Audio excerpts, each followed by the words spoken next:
ئەگەر هەموو خەڵک بەڕاستی عیبادەت بکەن و خواپەرستی بکەن پێویستت بە هەموو ئەو دەستگا ڕقابیانە نابێت کە لە ڕۆژگاری ئەمڕۆیە هەیە.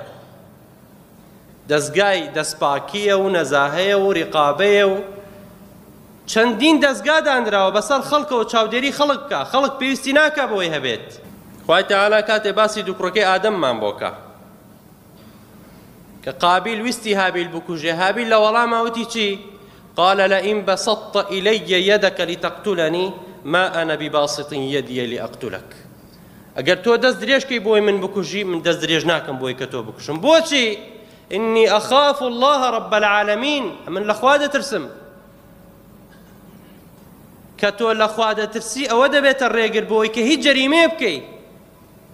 لەخوا ترسانەکەمە کە نایە لێ من دەست بۆ تۆ درێژ گەرنا زۆر لە تۆ بە قوتر و بەهێزترم.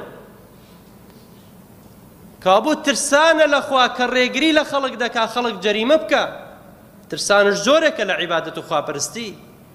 کەوابوو عیبادەت و خواپەرستیە ڕێگر دەبێت لەوەی کەوا ئینسان گوناه و تاوان بکە، سەرپێچی بکە، زوڵم بکە، دەستی لە خراپەیە بەکاربێنێ، دزی بکە، داوێن پیسی بکە، پێیەکانی خراپ بەکاربێنێ، بیستن و بینینی خراپ بەکاربێنێ.